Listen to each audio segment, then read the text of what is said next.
Iya.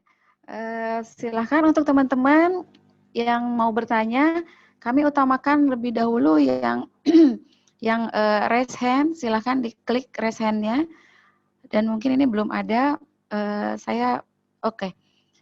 Silakan untuk Ibu Muri Harum, minta tolong Mbak host untuk di-unmute. Ibu Muri Harum, silakan untuk bertanya langsung pada Dr. Astrid. Oke, terima kasih. Selamat malam, Dok. Selamat malam, Ibu Muri. Saya Muri, orang tua Ya. dari Ana Down syndrome umur 23 tahun. Ini kebetulan Ya. Ana kulitnya ini kan cenderung kering. Nah, kemudian di bagian jari, punggung jari itu yang di ruas jari, perbatasan ruas jari itu sering nanti ada penebalan. Sering ada penebalan atau di telapak tangannya di bagian tertentu sering ada penebalan. Kadang-kadang menebal sampai tebal gitu, tapi kadang-kadang ada yang enggak. Kalau saya pencet gitu enggak sakit sih kata anaknya gitu. Nah, kemudian di kaki juga ada seperti mata ikan gitu. Nah, kalau sakit dia ngomong sakit. Nah, itu termasuk kelainan atau penyakit kulit gitu, Dok. Kemudian kalau saya selama ini kalau ada tebal gitu, ya udah deh kasih ini aja pelembab digosok-gosok. Tapi ya nggak tahu, pengalaman sih lama-lama menipis, nggak tahu mungkin karena masanya udah menipis ya nanti nongol lagi gitu.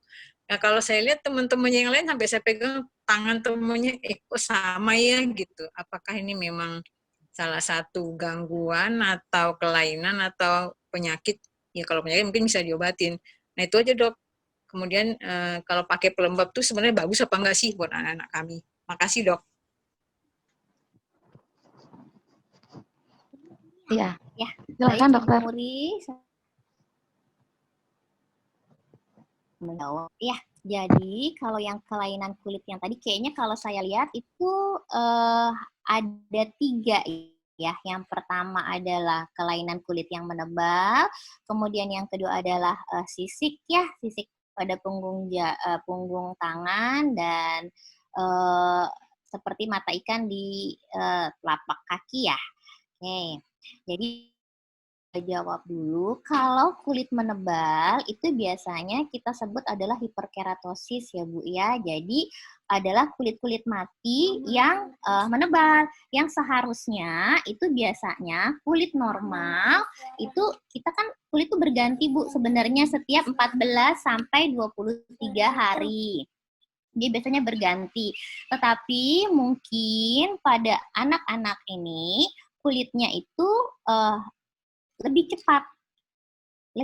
Jadi harusnya tadi yang saya bilang 14 sampai 23 hari, 4 hari udah tumbuh lagi. Sedangkan waktunya yang kulitnya matinya sudah keangkat, tapi ini masih numpuk. Belum waktunya, tapi udah numbuh lagi. Jadi akhirnya lama-lama menjadi menebal. Kemungkinan dari situ. Nah, kemudian kalau yang di punggung tangan yang berwarna merah, nah kalau berwarna ini banyak ya penyebabnya, bisa biar mati peradangan kulit biasa atau bisa juga jamur ya. Nah, kalau jamur itu biasanya itu gambarannya suka disertai dengan sisik. Kalau misalnya dia ada sisik, kemudian gatal dan melebar terus, nah itu kemungkinan adalah jamur. Nah, kemudian dengan kelainan yang ketiga yaitu adalah mata ikan. Memang kalau mata ikan itu dia tuh khasnya biasanya pada saat anak berjalan itu akan terasa nyeri karena dia gambarannya memang kalau di atas itu seperti kecil tapi sebenarnya ke dalam itu dia melebar dan dia tuh bentuknya seperti kerucut ke dalam. Jadi pada saat anak itu melangkah akan terasa sakit. Nah, terapinya sendiri adalah memang harus dilakukan operasi, dibuang gitu karena kalau enggak bisa mengganggu. Kemudian dengan penggunaan pelembab itu bagus, terutama pelembab yang bukan sekedar pelembab yang biasa kita beli-beli di supermarket, bukan seperti itu. Tapi biasanya kita dari kulit, biasanya memakai pelembab yang memang mengandung seramid. Nah, seramid itu adalah salah satu faktor dari kulit yang bisa menjaga kelembapan di kulit itu sendiri. Makanya biasanya kalau beli kita meresepkan belinya di apotik, biasanya pelembab yang mengandung seramid seperti itu, Bu. Itu bagus kok, boleh dipakai, nggak apa-apa. Itu dia pun dipakai lama nggak apa-apa, tidak ada batas waktu, tidak seperti kita memakai steroid atau pengobatan lainnya. Sedangkan kalau pakai pelembab itu boleh sehari 2 kali setelah mandi, itu paling bagus. Jadi kalau bisa setelah andukan dalam waktu kurang dari 5 menit sudah dioleskan. Kenapa? Karena pada saat itu pori-pori semua terbuka. Diharapkan pada saat pengaplikasian si pelembab itu sendiri bisa masuk ke dalam kulit, ya seperti itu. Oke. Oke, Bu Muri, mudah-mudahan cukup jelas jawabannya. Kita lanjut lagi dengan yang raise hand ya, Dok ya, masih pertanyaan dari yang raise hand. Boleh, Silakan dengan PAUD Roudoh Tuban.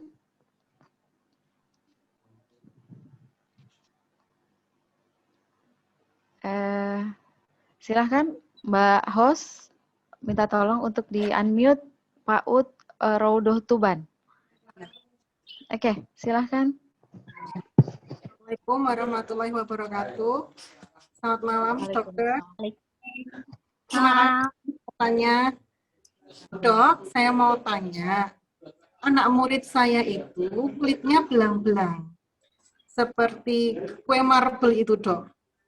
Jadi kulit dasarnya itu warnanya kuning langsat. Terus belangnya itu coklat, kecoklatan gitu, merata. Nah, si anak ini setiap jam 10 ke atas itu mesti dia cari air. Main air, atau dia nyebur ke bak mandi itu untuk berendam. Kalau sudah kena air tuh kayaknya dia nyaman gitu, Dok. Nah, yang saya mau tanyakan, dia ini kelainan kulit atau dia memang ada penyakit kulit? Kalau memang itu kelainan atau penyakit, bagaimana kami sampaikan ke orang tuanya dan mohon solusinya apa yang harus diberikan, obat ataukah terapi atau apa, nanti kami harus mendatangi kemana. Gitu, Dok. Cukup dari saya. Terima kasih. Ya, silahkan langsung, Dokter. Terima kasih. Baik, langsung saya jawab ya. Ya, terima kasih atas pertanyaannya. Kalau misalnya kulit belang-belang itu penyebabnya banyak ya, Bu ya. Jadi bisa juga karena memang bawaan kulitnya, namanya pigmen, kelainan-kelainan pigmen ya. Jadi, tapi kalau kelainan pigmen ini sendiri biasanya didapatkan secara genetik. Jadi memang gennya dia sudah seperti itu. Biasanya kalau kelainan genetik yang tidak menyebabkan suatu kelainan atau ada keluhan, bukan estetik ya, karena biasanya kadang kalau belang itu orang sebenarnya tidak ada kelainan tapi hanya jelek secara estetik. Nah, itu biasanya tidak kita terapi, hanya saja mungkin kita berikan konseling kepada pasiennya, atau kalau si kecil biasanya ke orang tuanya, bahwa nanti kita pantau nih, mudah-mudahan nanti dia bisa berkurang, atau mungkin kalau ada keluhan yang lain disertai dengan kulit kering atau apa, mungkin kita akan berikan terapi untuk keluhan subjektifnya saja. Tetapi kalau misalnya tidak ada keluhan atau hanya kelihatan secara estetik aja, biasanya kita tidak berikan terapi apa-apa. Nah, mungkin kalau misalnya bawaan anaknya ingin bermain air, kayaknya sih saya kurang tahu ya, mungkin apa memang karena apa memang bawaan, apa karena dia merasa kulitnya kering, jadinya dia pengen dibasahin atau bagaimana. Nah, itu nanti mungkin harus dilihat lagi. Mungkin sebenarnya bisa nanti konsul ke dokter kulit yang terdekat biar bisa dilihat sebenarnya memang itu hanya keluhan secara estetik saja atau memang disertai dengan keluhan gejala subjektif yang lainnya yang memang harus diterapi. Nah, kalau misalnya memang tidak ada apa-apa, sebaiknya hanya diberikan diberikan apa namanya pengobatan. Iya. Kenapa Bu? Mohon maaf, anak murid kami itu ABK, Bu, yang kulitnya belang itu dia ABK. Dia ada speech delay-nya juga kalau di apa ya, seperti autis gitu loh, Ibu. Oh ya. Nah, nanti mungkin bisa Halo? Jelas Ya. suara saya? Nah, Jelas, Bu. jadi mungkin nanti bisa dikonsultasikan kepada orang tuanya ya, bahwa memang kalau misalnya memang tidak ada keluhan, misalnya membuat pasiennya merasa gatal atau yang lain-lain, biasanya memang hanya keluhan estetik aja. Tetapi biasanya memang kalau kelainan pigmen ini banyak, bisa genetik sih yang paling sering ya, biasanya secara genetik. Nah itu kalau genetik kita memang susah biasanya untuk merubah. Dengan seperti kalau penyakit jamur bisa kita obatin, tapi kalau secara genetik kita tidak akan pernah mungkin biasanya merubah genetik, tetapi yang kita terapi adalah biasanya gejala-gejala yang menyertai dari kelainan genetik itu sendiri gitu. Seperti itu, Bu. Gimana? Ada yang mau ditanyakan lagi? Cukup, terima kasih. Iya. Cukup, Ibu, terima kasih. Sama-sama. Ya, terima kasih. Ya, sama-sama. Kita lanjut ya dok, dari penanya yang dari raise hand, silahkan Bapak Abraham G. Budiono. Selamat malam dok. Selamat malam Pak. Ya, gimana Pak? Anak saya umur 12 tahun, jadi memang yang waktu itu sempat mengalami dermatitis seborrheic, yang kepalanya sempat bercak-bercak itu. Ya. Sempat kita kasih shampoo Sebamed. Ya. Dan memang itu bisa berhasil. Cuman memang kan mahal ya dok. Jadi maksud saya apa bisa ada penggantinya yang lebih murah gitu dok? Supaya bisa nggak tergantung dengan Sebamed, tapi bisa pakai yang lain gitu. Terus satu lagi, saat ini udah 9 bulan ini mengalami bisul-bisul di bagian pantatnya dok, yang di area tempat dia duduk itu. Dan itu bisul itu muncul hilang sampai sebagian yang di daerah pantat, di daerah yang tempat dia duduk itu jadi banyak ininya, bisul-bisulnya begitu. Saya sudah sempat ke dokter, diberi obat Pirotop, Scapimide, ya. Terus kemudian beberapa juga yang Prodermis, Ketokenasol, sampai saat ini juga belum sembuh-sembuh juga dok, gitu. Jadi saya mau ada advice apa ya yang bisa untuk supaya menghilangkan bisulnya itu. Dan saat ini memang saya berikan, jadi saya berikan kapsul yang untuk cuci darah itu, supaya katanya orang kan ini darah kotor ya. Terus saya kasih itu, dan juga saya berikan antibiotik. Ini ya pengetahuan saya aja sendiri, antibiotik ampicillin yang hanya untuk radang-radang gitu aja, karena seringkali timbul bengkak-bengkaknya itu, kasihan juga nggak bisa duduk ya. Iya, cuman itu aja dok. Terima kasih. Selamat malam. Ya, baik. Selamat malam Pak. Ya, baik. Saya coba jawab ya Pak ya, kalau yang mengenai terapi, alternatif terapi ya untuk pengganti shampoo Sebamed tadi yang di kepala, memang biasanya kita bisa menggunakan shampoo Pak, shampoo ketoconazole. Biasanya harganya lebih murah ya. Tapi mungkin saya nggak bisa sebut mereknya ya, saya sebut isinya aja, shampoo ketoconazole. Itu biasanya kita gunakan di kepala, Pak. Kita oleskan dulu 15 menit. Nah, setelah 15 menit dioleskan, baru nanti dibilas seperti keramas seperti biasa. Nah, itu nanti boleh dipakai dulu setiap hari. Apabila nanti gejalanya berkurang, boleh nanti frekuensi pemakaiannya dikurangin. Jadi misalnya tadinya dipakai setiap hari, nantinya bisa dipakai misalnya jadi 3 minggu sekali. Itu ketokenasolnya yang 1% atau 2% ya, nanti kepala yang 2% aja boleh, Pak. Boleh.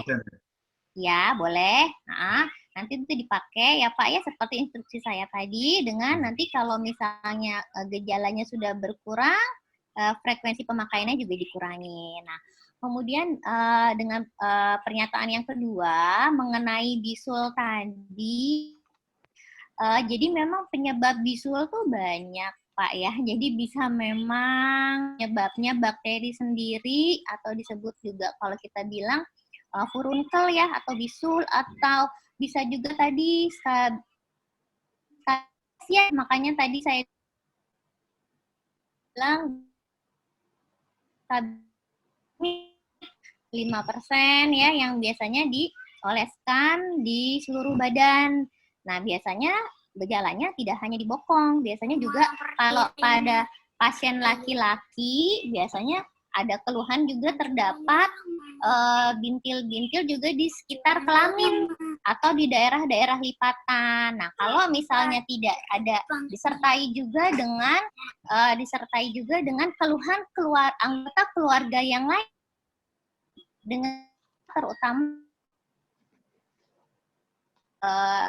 makanya diagnosa skabies. Tapi kalau tidak ada gejala itu, kemungkinan adalah bisul atau furunkel. Nah, itu memang makanya oleh dokternya diberikan terapi, tadi diberikan salapirotop ya, atau isinya mupirocin biasanya. Nah, memang kalau bisa juga penyebabnya itu adalah karena tekanan yang mungkin lama duduknya, atau mungkin higiennya, mungkin pasiennya habis pegang apa, terus mungkin tangan kotor, atau orang dewasa megang badannya dia kan bisa juga si bakterinya itu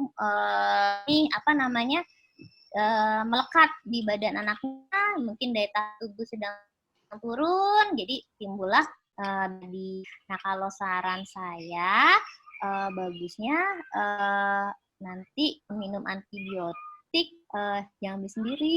Jadi nanti takutnya resisten, atau pas giliran nanti benar-benar butuh antibiotik, antibiotik tersebut.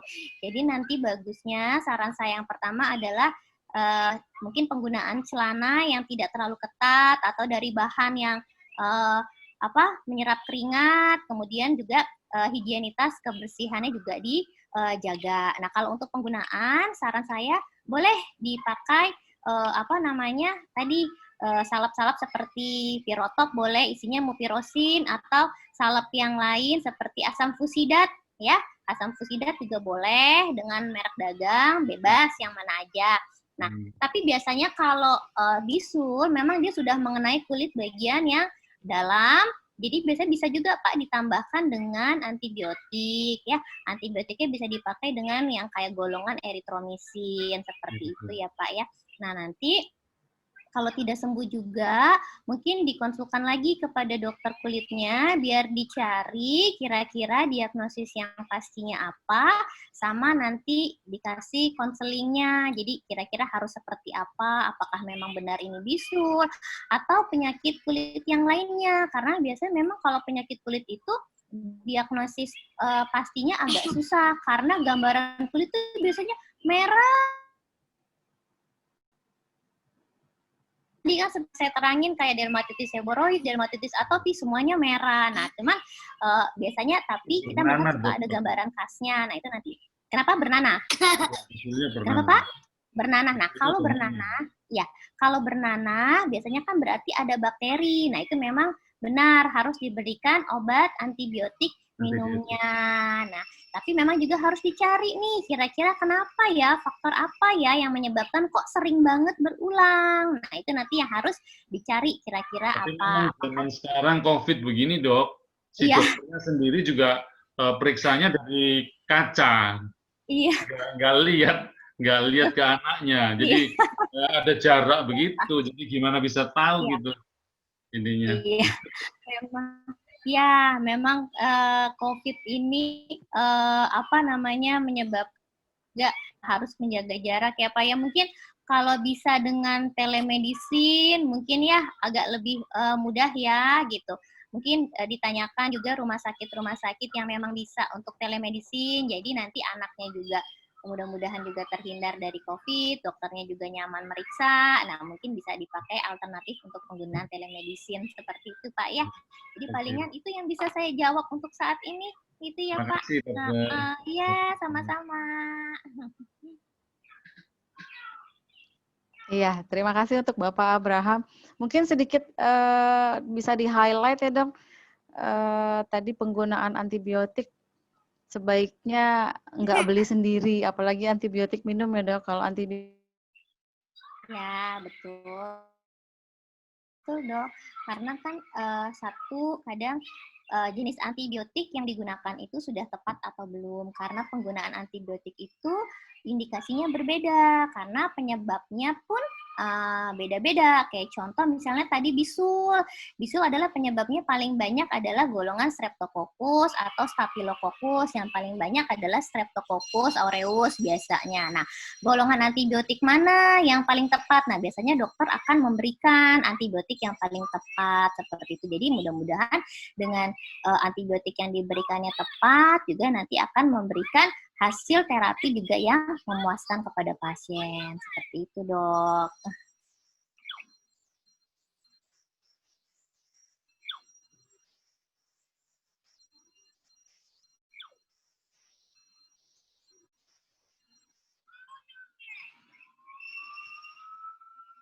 Halo?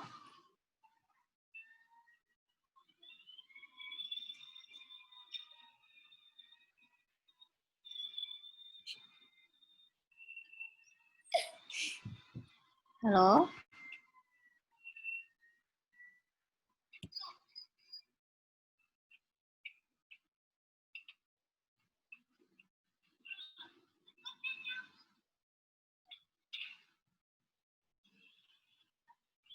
ya maaf sebentar kayaknya moderatornya Ya, ya. sinyal hilang lagi ya, Bu ya.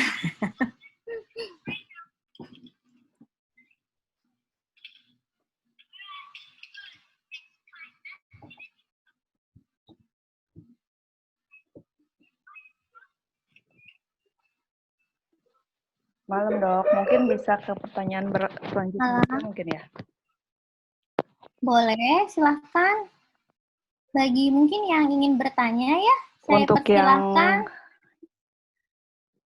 yang raise hand berikutnya mungkin bisa dari A. Taufik Zainal. Dipersilahkan di-unmute oleh host. Halo, Assalamualaikum warahmatullahi wabarakatuh. Waalaikumsalam warahmatullahi wabarakatuh. Saya Taufik, apanya ABK Gita, ABKDS. Taufik, bagaimana Pak? Ya, terima kasih dokter. Mau tanya, putri kami ini kayak ada bercak ya, mungkin yang tadi kalau jenisnya dari vitiligo ya, itu di bagian paha menuju pantat gitu ya. Jadi bercak-bercak putih gitu, kecil-kecil ya mungkin setengah senti, 1 senti gitu, seluas kurang lebih 3-4 senti ya, artinya secara keseluruhan bercak-bercak itu. Nah itu mungkin jadi jenis vitiligo tadi itu. Pertanyaannya, satu, bagaimana mengatasi ini, apakah memang harus ke dokter, dan kondisi begini kan memang agak susah ya ke dokter. Nah, apakah ada obat khusus tanpa pemeriksaan yang bisa dilakukan? Terus apakah memang ada dari makanan atau dari apa penyebab hal tersebut, dan kira-kira apa untuk bisa mengurangi atau menghilangkan bercak-bercak itu? Itu mungkin Bu Dokter. Terima kasih. Ya, baik Pak. Saya coba menjawab ya. Yang pertanyaan pertama dulu, apakah Bapak sebelumnya sudah pernah berobat ke dokter kulit untuk menegakkan diagnosis bahwa itu adalah sebuah vitiligo? Tanya sama teman yang dokter. Ya, kebetulan tidak langsung datang, jadi kurang lebih beberapa bulan lalu, karena emang sudah COVID, jadi saya nanya-nanya ke teman yang dokter juga, kebetulan dokter kulit, terus kasih foto lah. Nah ini kelihatannya emang indikasinya vitiligo gitu kan. Imunitas Nah, apakah itu dari imunitas atau dari mana, itu yang kami juga belum tahu gitu ya. Cuman dokter juga karena memang tidak bisa melihat langsung ya, jadi tidak bisa memberikan banyak, tapi dugaannya seperti itu. Dan dia bukan berat kulit yang spesialis anak DS gitu ya, jadi mungkin dia juga memberikan batasan sebaiknya lebih baik tanya ke dokter yang banyak menangani anak-anak ABK dengan DS gitu. Gitu, Dok. Ya, baik Pak. Jadi untuk saat ini saya mencoba menganggap bahwa putri Bapak menderita vitiligo.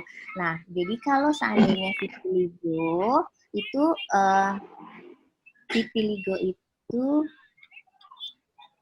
vitiligo itu Pak, memang biasanya penyebabnya banyak ya. Tadi yang bisa Bapak bilang, dari yang Bapak tanya imunitas bisa, kemudian genetik juga bisa, kemudian juga bisa karena penggunaan bahan-bahan kimia, kemudian bisa juga karena adanya trauma atau luka sebelumnya. Nah, itu bisa.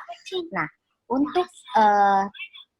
untuk terapinya ya Pak ya, kalau itu kan masih sedikit ya, biasanya kalau sedikit untuk saat ini kita hanya memberikan terapinya adalah terapi yang topikal saja Pak. Jadi ya tidak perlu seperti untuk disinar atau digraf ya, yaitu pengambilan atau cangkok kulit, bisa seperti itu biasanya untuk lesi-lesi yang luas. Tapi kalau masih kecil itu biasanya kita masih berikan steroid topikal dulu Pak, seperti kita oleskan misalnya tipis-tipis sehari 2 kali.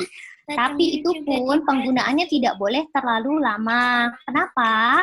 Karena bisa menyebabkan efek samping. Nah, biasanya dokter-dokter suka juga memberikan obat-obatan lain selain steroid ya, kalau itu, atau misalnya salep racikan, biasanya diberikan di tempat praktek Pak. Jadi tidak hanya kita berikan hanya steroid saja. Nah, itu biasanya diberikan pada saat konsultasi. Berbahaya enggak? Nah, kemudian kalau untuk apakah berbahaya atau tidak, nah penyakit vitiligo ini tidak berbahaya Pak. Hanya saja dia termasuk penyakit kosmetik ya sebenarnya, hanya tidak indah dipandang mata aja. Sebenarnya dia tidak menular, dia tidak menyebabkan penyakit yang berbahaya, itu tidak, hanya jelek secara kosmetik saja. Dan memang dia bisa meluas atau mengenai seluruh tubuh. Nah, seperti itu. Gimana caranya untuk menghindari perluasan yang cepat? Yaitu tadi, seperti yang saya pernah bilang, bahwa kalau bisa hindari friksi atau tekanan. Nah, kemudian juga kalau keluar untuk panas-panas, hindari terkena sinar matahari langsung, karena bisa menyebabkan luka bakar yang menyebabkan jadi bercak putih lagi. Nah, seperti itu Pak, palingan yang bisa saya jawab. Jadi memang baiknya sih dibawa untuk konsultasi ke praktek dokter, tapi memang bagusnya menunggu saat COVID nanti sudah tidak lagi seperti sekarang kondisinya, karena memang juga penyakitnya juga tidak membutuhkan memang terapi secara cepat seperti itu Pak. Tadi Dok mengenai steroid tropikal, itu artinya jenis mereknya apa aja, tapi nanyain yang punya kadar atau punya bahan steroid tropikal gitu ya, kalau ke apotek gitu. Iya. Boleh. Nanti mungkin bisa steroid topikalnya yang poten. Jadi steroid itu potensinya tuh ada beberapa jenis ya Pak ya, dari potensi ringan, terus kemudian yang sedang, sama yang potensi tinggi. Nah, jadi kalau untuk kulit anak Bapak kan masih masih anak-anak, apalagi daerahnya juga daerah sekitar lipatan, mungkin dipakai steroid yang potensi sedang gitu Pak, seperti mometasone. Potensi sedang ya. Ya, seperti mometasone ya. Jadi kalau untuk mereknya mungkin bebas merek apa saja, boleh dioleskan tipis-tipis di situ ya. Nah, nanti palingan dipakai sehari 2 kali, misalnya kita pantau selama seminggu atau 2 minggu. Setelah itu kulit harus istirahat dulu Pak, tidak boleh dipakai terus-terusan. Misalnya selama sebulan tanpa berhenti nggak boleh. Jadi misalnya udah pakai 2 minggu, istirahat dulu 2 minggu, nanti oles lagi, seperti itu. Karena kalau nanti kita oles terus, diharapkan adalah takutnya efek samping yang keluar, bukannya efek terapi, seperti itu Pak. Ya, baik Pak, ada yang mau ditanya lagi? Baik, terima kasih atas penjelasannya, Bu Dokter. Iya, sama-sama Pak. Ya. Oke, terima kasih Bapak Taufik Zainal. Dok, maaf nih dok, internetnya betul-betul nggak kondusif. Ya. Iya. Kita lanjut ya dok. Mungkin saya beralih ke chat dulu. Satu pertanyaan kita kasih untuk yang satu pertanyaan lewat chat. Ini ada dari pertanyaan dari namanya tapi cuma ini ya, cuma selamat malam dari Eva Yanti. Selamat malam dok, anak saya di kulit kepalanya timbul bercak merah dan basah. Dan saya bawa ke dokter cuma dikasih salep sama obat puyer. Alhamdulillah hilang bercak merahnya, tapi kok lama-lama kering seperti ketombe. Itu ada masalah nggak dok? Atau apakah kondisinya normal? Silahkan dokter.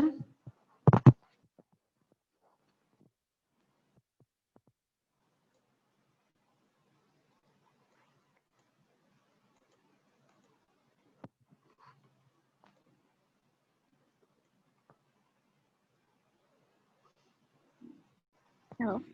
Iya, silahkan dokter. Halo. Iya. Ya, ini tadi suaranya putus-putus dok. Apa yang pertanyaannya ini ya? Coba saya baca dulu ya. Takutnya nanti ada salah yang dari Ibu Iwaneti ya, yang bertanya kalau putrinya kalau udara panas kulit kepalanya tiba-tiba timbul bercak-bercak merah dan juga ada seperti ketombe, tetapi kalau suhu udara tidak terlalu panas hilang begitu saja. Apa kira-kira penyebabnya ya? Seperti itu ya dok ya? Betul ya? Itu ya dok? Ya. Sebetulnya bukan yang itu sih dok, tadi yang saya bacain yang Ibu Eva Yanti. Tapi sama aja. Oh yang mana? Tapi kira-kira nggak apa-apa. Oh maaf. Sama aja. Saya udah ketemu. Jadi yang mana nih? Yang Ibu Eva Yanti dulu ya? Ya oke. Saya coba jawab. Saya cari yang Ibu Eva Yanti ya dok ya. Ini ada. Tunggu dulu. Oke, nah saya coba jawab ya pertanyaan dari Ibu Eva Yanti ini. Nah, tadinya adalah bercak merah dan basah, kemudian dibawa ke dokter, dikasih salep sama obat puyer, alhamdulillah hilang bercak merahnya, tapi lama-lama kering seperti ketombe. Itu ada masalah atau tidak dok? Nah, sekarang pertanyaannya adalah, apakah memang bercak merah ini dan ketombe ini adalah dua penyakit yang berbeda? Kalau seandainya memang berbeda, berarti dua-duanya harus diterapi. Berarti ya bercak merahnya ya ketombenya.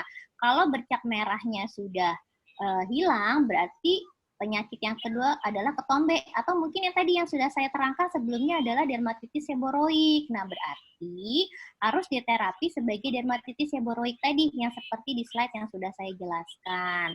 Nah, jadi kemungkinan kalau saya lihat di sini sih bisa dua penyakit yang berbeda ya. Jadi ketombenya itu harus diberikan tadi seperti sampo ketoconazole, diberikan steroid, atau kalau misalnya disertai dengan rasa gatal boleh diberikan tadi yang seperti saya bilang dikasih obat penghilang gatal atau antihistamin. Nah, jadi palingan saya bisa jawabnya seperti itu karena memang, atau mungkin bisa juga biasanya sisa dari sisik-sisik yang bercak merah yang sebelumnya bisa juga. Jadi keropeng namanya.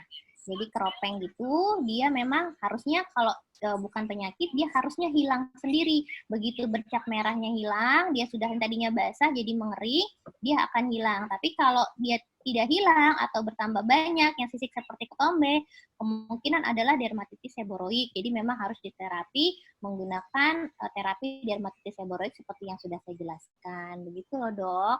Oke, berarti untuk sementara bisa ya dok dikasih sampo yang seperti tadi dokter bilang ya, sampo ketoconazole. Ya, boleh dipakai sampo itu ketoconazole, nanti dilihat gimana perkembangannya. Kalau cuma dermatitis seboroik saja, biasanya dia sudah mulai berkurang. Atau nanti boleh ditambahkan dengan salep, seperti salep steroid ya, tipis-tipis di kulit kepala, sehari 2 kali gitu. Nanti dilihat perkembangan gimana. Kalau tidak hilang juga, berarti mungkin ada penyebab yang lain. Nah, itu nanti boleh dikonsulkan, dibawa ke praktek dokter seperti biar dilihat kira-kira apa memang penyebabnya jamur atau apa, karena terapinya nanti kalau jamur berbeda dengan terapi yang tadi. Seperti itu loh, Dok. Baik, kalau penggunaan sampo-nya sendiri, Dok, satu hari kan kita mandi 2 kali nih. Akan tetap dipakai sehari 2 kali itu atau cukup sehari sekali atau gimana, Dok? Hari sekali saja sudah cukup, Dok. Tadi Sudah dengan cukup. cara yang dioleskan selama 15 menit tadi itu baru dikeramasin seperti biasa, dan nanti frekuensi penggunaannya boleh dikurangin kalau gejala sudah berkurang. Jadi mungkin seminggu cukup 3 kali atau 2 kali, dilihat kondisi kulit kepalanya sendiri. Seperti itu, Dok. Iya, buat Ibu Eva Yanti mungkin bisa sambil ditulis ya, samponya mungkin bisa cari di apotek, sampo ketoconazole, isinya ketoconazole. Kalau mereknya sendiri, minta maaf, Bebas. dokter nggak bisa sebutkan, nanti dibilang iklan ya, Dok. Nah, betul.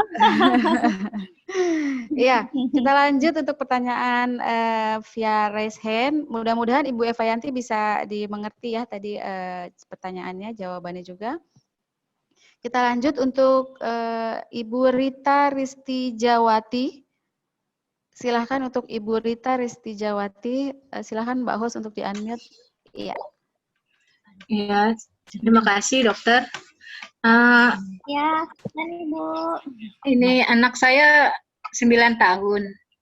Sekarang tangannya sekarang ini sekitar 1 ruas jari atas nih. Sudah kelupas kulitnya ya. Kelupasnya itu seperti ular ganti kulit gitu ya. Oh iya, boleh dilihatin ke kamera juga boleh, Bu, biar saya lihat sekalian. Enggak, boleh. Oh iya, iya. Iya, jadi sebelumnya selama seminggu dia demam. Oh Ya, iya. itu terus habis itu timbul bercak merah. Lama-lama di badan ya. Jadi seluruh badan mulai dari leher ke bawah sampai lutut. Nah, jadi kakinya yang betis ke bawah enggak gitu ya. Tangan juga seluruhnya, terus tangannya panas semua. Emang tangannya yang saya rasakan emang walaupun udah turun demamnya, tangannya tetap panas, anget gitu. Iya, jadi lama-lama bercak merah makin tebal, akhirnya mulai dari leher dia ini mulai bersisik gitu ya.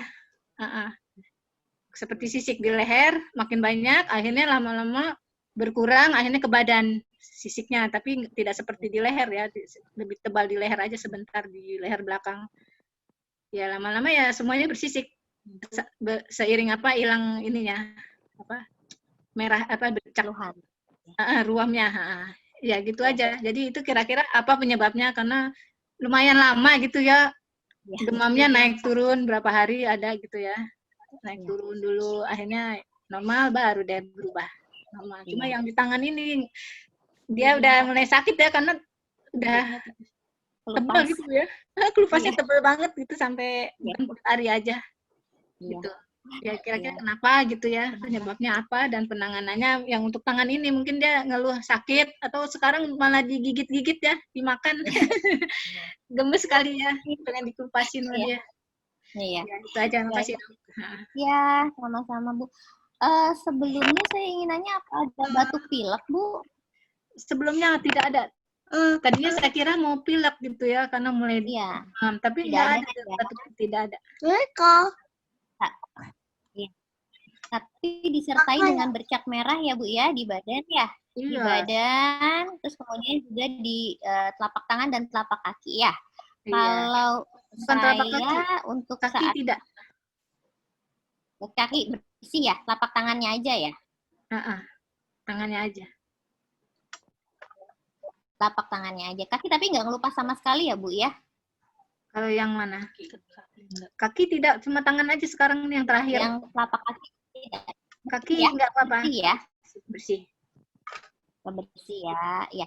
Jadi memang bisa penyebabnya kalau disertai demam tinggi yang paling sering adalah virus, Bu. Sebenarnya ya paling sering biasanya, atau infeksi bakteri.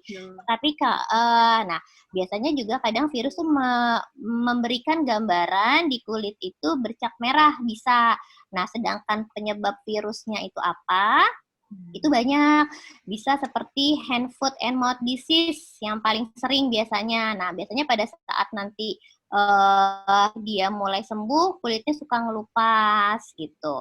Nah, bisa juga virus yang lain, yaitu morbilli atau campak, bisa juga. Karena memang biasanya kita kalau dokter kulit harus melihat pada saat pasiennya sakit, karena bercak merah itu tadi seperti yang saya bilang di awal bahwa gambarannya banyak. Tapi yang paling sering kalau telapak tangannya juga ikut mengelupas adalah yang paling sering adalah hand, foot, and mouth disease. Biasanya penyebabnya juga virus. Nah, biasanya kalau untuk telapak tangannya yang mengelupas itu kita suka berikan terapi. Kan kita takut infeksi nih Bu, biasanya kita berikan adalah antibiotik topikal tadi yang seperti saya bilang, seperti mupirocin atau asam fusidat, itu boleh ya, salep dua-duanya itu ya. Nah, itu boleh dipakai dioleskan sehari 2-3 kali sampai nanti kulitnya yang baru muncul kembali. Nah, untuk kulitnya yang kasar-kasar, untuk biar lembut, biasanya kita juga suka berikan ini Bu, pelembab. Yang tadi saya bilang, pelembab yang mengandung seramid. Jadi biar ada vitaminnya untuk kulit, ada nutrisinya, diharapkan juga pertumbuhannya lebih cepat dan lebih bagus. Palingan itu aja Bu yang bisa saya berikan advice-nya untuk saat ini. Seperti itu. Ya Dok, makasih. Ini juga emang bibirnya juga ini emang jadi kering. Nah, kalau bibirnya kering, mungkin boleh kalau tidak ada keluhan hanya kering, mungkin bisa diberikan terapi seperti madu ya. Kecuali kalau misalnya kalau ada kayak sariawani atau apa, nanti itu harus kita berikan ke steroid topikal. Tapi kalau tidak ada keluhan apa-apa, mungkin bisa ditambahkan seperti madu atau sering banyak diberikan air putih ya, seperti itu. Iya Dok, ya. Alhamdulillah, makasih ya, cukup jelas. Ya, sama-sama. Iya, terima kasih Ibu Rita. Ya, ternyata air putih bagus banget ya dok. Buat kulit, buat kesehatan kita, air putih bagus sekarang banget. Ya. Iya. Iya. Oke, masih kita lanjutkan ya dok. Masih kuat ya dok? Iya, silakan boleh dokter Oh. Ayo. Oke, kita buka lagi dari yang raise hand. Silahkan Ibu Yati. Kita buka pertanyaan untuk 2 orang lagi aja ya dok ya, karena sudah jam 20.32. Kita buka pertanyaan untuk 2 orang. Silahkan Ibu Yati dulu. Mbak host, silahkan untuk di-unmute Ibu Yati.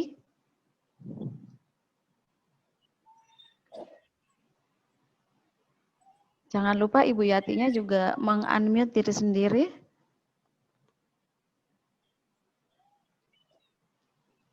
Kalau belum, mungkin Mbak host, Ibu Yati boleh Mbak host? Belum? Udah, Ibu tinggal di... Ibu Yati masih ada? Harusnya masih ada. Karena masih ada namanya. Kalau gitu kita beralih dulu ya. Kita beralih ke Ibu Maito Sondang. Silahkan untuk Maito Sondang.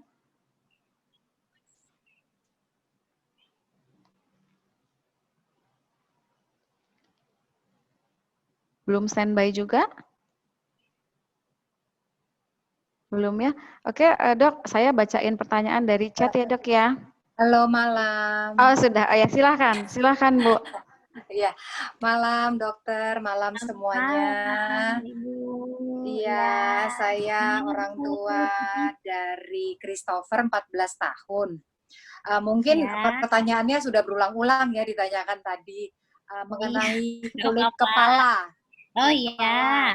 Ya, cuman bedanya kalau Kristo ini sudah ke beberapa rumah sakit, ke beberapa dokter, lalu kepalanya ini sering muncul seperti ketombe, awalnya dia garuk-garuk, lalu seperti ketombe kecil-kecil tapi banyak, lalu dia menebal, terus rontok-rontok itu ketombenya, lama-lama menghilang.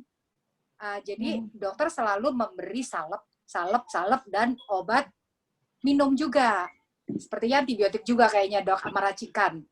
Nah, setelah sembuh, saya berhentikan lah ya dok ya. Maka dia harus konsumsi obat terus saya salepin terus. Nah, Lalu ini terus begini terus berulang terus, Dok. Saya capek juga kan, Dok, untuk ngobatin terus ke dokter. Gimana ya, Dok, solusinya untuk Kristo yang berulang terus ini?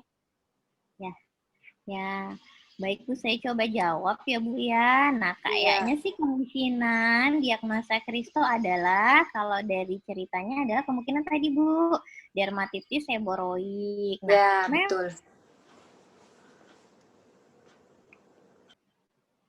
Slide yang sudah saya ceritakan tadi, kekurangan adalah penyakit ini memang berulang-ulang. Jeleknya seperti itu. Jadi memang dia akan terus berulang lagi karena adalah penyebab aktivitas dari kelenjar minyak sendiri. Nah, jadi selama kelenjar minyak itu masih aktif, dia pasti akan berulang lagi, seperti itu. Paling-paling yang paling bisa kita lakukan adalah kalau memang dia akan berulang, remisinya atau angka kesembuhannya yang kita jarangi. Tadi dikurangin mungkin stresnya atau dia pemakaian samponya sudah pakai sampo yang kayak ketoconazole gitu Bu.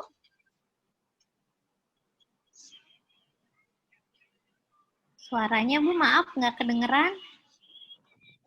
Host mungkin boleh dibantu untuk unmute Ibu Sondang. Ibu Sondangnya minta tolong di unmute juga Bu.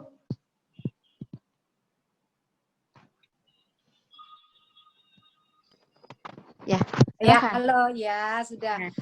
Sudah dokter, obat kalau dari dokternya Kristo ini diberikan sampo Ketomed. Ada bedanya nggak dengan Sebamed ini, Dok? Ketomed setelah Ketomed ini udah nggak mempan, disuruh pakai sabun bayi lagi kembali. Jadi sampai sekarang nih pakai sabun bayi terus nih, Dok. Sampo bayi. Ya, memang itu terapinya sudah benar ya Ibu ya, diberikan dengan sampo yang tadi saya bilang ketoconazole, saya nggak boleh sebut merek ya. Tadi sebenarnya itu. Jadi boleh dipakaikan itu. Jadi nanti mungkin jangan di-stop Bu, hanya frekuensinya saja yang dikurangin. Jadi jangan langsung di-stop. Jadi misalnya nih keluhannya tadi sudah bagus, jangan langsung di-stop, tapi maintenance, hanya penggunaannya saja yang dikurangi gitu. Tapi jangan dilepas banget-banget. Karena kalau dilepas banget-banget, angka rekurensinya kemungkinan jadi akan muncul lagi. Nah, jadi kalau nanti kondisinya memang sudah, nanti kalau misalnya kondisinya ketombenya sampai parah banget, memang harus ditambahkan dengan obat minum sama obat ya dioles seperti itu. Nah, memang tadi Bu, jeleknya sering rekurensi atau sering kambuh seperti itu karena ya memang tadi genetiknya tadi dia itu. Jadi memang tuh ya kalau penyakit yang bawaannya itu memang susah. Nah, memang penyebabnya adalah paling sering jamur, Malassezia furfur biasanya. Nah, makanya kenapa diberikan anti jamur samponya seperti itu. Jadi mudah-mudahan diharapkan jadi kita bisa mengontrol si pertumbuhan si jamurnya itu sendiri. Jadi saran saya nanti dicoba penggunaan samponya jangan langsung di stop, coba maintenance gitu ya. Nah, baik-baik Dok. Terima kasih banyak penjelasannya. Selamat malam. Iya, terima kasih Mbak Ibu Sondang. Dok, kalau tadi banyak pertanyaan-pertanyaan ini diobatin ini gitu kan ya. Nah, ada nggak sih Dok kira-kira apa ya suggest untuk gimana sih supaya anak-anak ini nggak ada keluhan gatal gitu misalnya, apakah dengan lebih menjaga kebersihan kulitnya atau gimana Dok? Nah, jadi sebenarnya sih gini ya Dok ya, kalau saran boleh dari saya, itu sebenarnya adalah perawatan kulitnya sendiri. Nah, perawatan kulitnya sendiri itu bukan berarti harus mandi sehari 2 kali atau 3 kali atau makin sering makin bersih gitu, enggak. Sebenarnya jadi perawatan kulit di sini adalah kelembapan dari kulit itu sendiri. Ya, ini untuk kulit sehat ya kita berbicara ya, untuk kulit sehat tanpa gejala ada kelainan kulit ya. Nah, jadi diharapkan pH kulitnya itu adalah pH kulit yang normal. Jadi dia kondisinya lembab. Kalau kondisi kulit lembab mengakibatkan kayak seperti jamur, virus, bakteri, atau organisme lain itu untuk masuk ke kulit itu agak susah. Jadi kalau misalnya nih kulitnya tidak terawat, dia jadinya akhirnya kulitnya kering. Kering kan jadi iritasi, jadi kulitnya tuh merah dan pecah-pecah seperti itu mengakibatkan banyak nanti yang masuk, ya bisa virus, ya bakteri, maka dari situ baru muncul gejala-gejala penyakit yang tadi berbeda-beda seperti tadi, tergantung si organisme apa nih yang masuk. Nah, jadi kalau saya boleh saran ya paling pertama adalah itu tadi perawatan kulit. Kalau misalnya nih baru udah ada gejala sedikit seperti kulitnya sudah mulai terasa kering atau udah ada rasa gatal, jangan ditunggu sampai keluhannya banyak. Jadi berarti mulai dikasih tadi yang kayak pelembab atau mungkin diobatin segera ke dokter. Jadi tidak menunggu sampai berlarut-larut atau terjadinya infeksi. Seperti itu kali Dok ya yang bisa saya jawab. Iya, terima kasih dokter. Saya akan lanjut ke satu pertanyaan lewat chat. Ini nggak ada hubungannya sama yang tadi dokter jelaskan, tapi ini menurut saya bagus sekali. Anak saya dari Ani. Dok, anak saya usia 16 tahun alergi dari protein ayam. Setiap makan ayam, hidung dan kelopak mata merah, kadang sampai luka. Matanya keluar air mata terus. Biasanya saya kasih salestamin dan sembuh. Saya takut ketergantungan. Nah, gimana tuh dok? Apakah penggunaan salestamin ini bisa ketergantungan atau gimana dok? Jadi sebenarnya prinsipnya seperti ini dok. Jadi kan ini bagus ya orang tuanya sudah tahu kira-kira penyebab alergi anak itu sendiri apa, yaitu adalah protein dari ayam ya. Nah jadi ya sebaiknya terapi yang pertama adalah menghindari bahan penyebab si alergi itu sendiri. Jadi kalau misalnya nih orang tuanya sudah tahu anaknya nggak bisa makan ayam itu, mungkin bisa dicari dari sumber yang lain, kan nggak harus dari ayam, berarti ayamnya aja dihindari.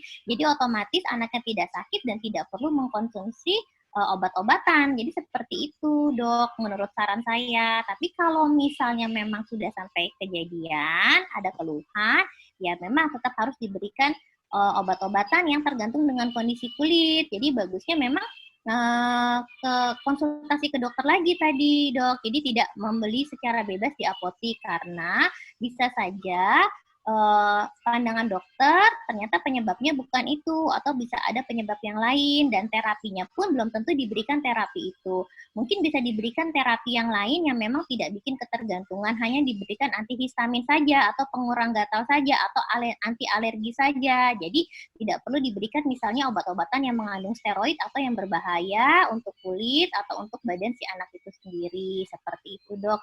Jadi yang paling utama ya memang itu hindarin aja penyebabnya, mudah-mudahan sih nanti nggak timbul keluhan seperti itu. Iya, untuk Bu Ani, jadi mungkin bisa dicari dari protein ikan, masih dari yang lain, ada dari telur. Kalau ayam sama telur, kira-kira sama nggak nih dok proteinnya? Sama-sama protein ya, jadi nanti mungkin kalau misalnya anaknya alergi dari telur ayam yang ayam ayam boiler ya, harus dicari dengan ayam negeri, mungkin itu berbeda ya karena kan caranya juga mungkin banyak disuntik hormon atau apa itu akan berbeda hasilnya. Mungkin bisa dicoba dengan protein dari ayam atau kalaupun misalnya mau ayam mungkin dicoba dari ayam kampung yang secara dia tidak banyak disuntik dengan hormon dan sebagainya, seperti itu dok. Jadi cari sumber yang lain, tempe kan, ikan gabus, banyak ya proteinnya bisa dari situ. Iya, masih banyak protein yang lain ya dok ya. Dok, ini sudah jam 20.43 tapi pertanyaan masih banyak. Tapi ya ini udah mepet ya dok. Kira-kira nih dok, kalau teman-teman masih mau ada yang bertanya, apakah dokter berkenan menerima pertanyaan via email atau gimana dok? Boleh dikasih tahu alamat emailnya? Boleh, astridmd97@gmail.com. Ya. Saya ulang sekali lagi boleh ya. Ya. astridmd97@gmail.com. Bagi ibu-ibu, bapak-bapak sekalian yang ingin bertanya tentang masalah kulit, silahkan dilayangkan ke email tersebut. Insya Allah nanti akan saya jawab. Iya, Seperti itu, Dok, ya. mudah-mudahan sudah dicatat alamat emailnya ya, astridmd97@gmail.com. Insya Allah Dokter Astrid siap jawab. Kalau mau langsung ke tempat praktek Dokter Astrid di Rumah Sakit Proklamasi Karawang atau di Rumah Sakit Primaya Karawang ya Dok ya? Iya, silahkan. Iya, mungkin akhir dari ini saya ambil sedikit conclusion untuk diskusi kita hari ini bahwa penyakit kulit itu amat sangat banyak, apalagi di anak Down syndrome. Tapi ada tadi 4 penyakit yang paling sering terjadi pada anak Down syndrome, yaitu dermatitis atopi, dermatitis seboroik, vitiligo, dan alopecia areata. Ya, mudah-mudahan dengan kebersihan kulit yang tadi sudah diajarkan oleh Dr. Astrid, bagaimana menjaga kebersihan kulit dengan banyak minum air putih, kita semua bisa menjaga anak-anak kita supaya lebih terhindar dari penyakit-penyakit kulit ini. Dokter, sekali lagi terima kasih banyak untuk waktunya hari ini. Terima kasih banyak juga untuk iya, terima kasih banyak juga untuk semua sahabat Potats yang sudah meluangkan waktunya hari ini. Ada sedikit dari Potats, Dok, ada e-certificate yang mungkin boleh tolong Mbak Host untuk ditampilkan. Ya, terima kasih sudah terlihat. Terima kasih banyak, Potats. Ya, terima kasih. Mudah-mudahan walaupun nggak dapat SKP, mudah-mudahan masih bisa bermanfaat ya, Dok. Oh ya, ini saya dikasih ini hadiah dari Potats. Terima kasih banyak ya. Tuh, dikasih tumbler, dikasih buku. Nanti insya Allah saya baca. Ya, mudah-mudahan bisa bermanfaat. Oke, untuk teman-teman semua, terima kasih. Dan untuk pemenang giveaway pada hari ini, boleh ditunjukkan Mbak Host?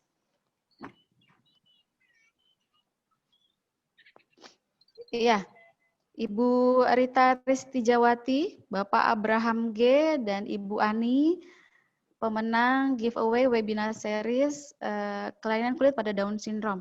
Karena webinar ini tidak ada data, jadi silahkan untuk nama-nama yang tertera, Ibu Rita Tristijawati, Bapak Abraham G, dan Ibu Ani untuk menghubungi admin Potats di nomor 0812 9623 7423. Oke, sebelum berakhir, boleh kita foto bersama ya, Dok? Ya. Ya, untuk teman-teman semua, sahabat Potats semua, silahkan kalau ada anak-anaknya yang mau ikut foto, boleh dibuka semua videonya ya. Minta tolong semua, silahkan dibuka videonya. Ya, mudah-mudahan masih pada bangun nih, masih pada semangat. Ya, sudah siap Mbak Host? 3 kali foto ya. Silahkan. 1, 2, 3. Lagi. 1, 2, 3. Sekali lagi. 1, 2, 3. Oke. Iya. Alhamdulillah webinar kelainan kulit pada Down syndrome hari ini sudah berjalan lumayan lancar walaupun agak tersendat di sana sini kelainan teknis dan segala macamnya.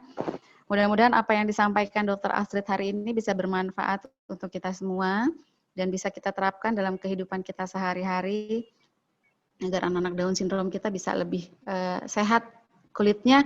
Dan bukan cuma buat anak Down syndrome, sebetulnya ilmu tadi ya Dok, bisa kita terapkan juga sama anak-anak kita juga dan diri kita sendiri juga. Sekali lagi terima kasih untuk Dr. Astrid, sukses terus karirnya. Kalau ketemu-temu boleh tegur sapa ya Dok, walaupun nggak cipiki-cipiki. Iya. Oke, terima kasih semuanya.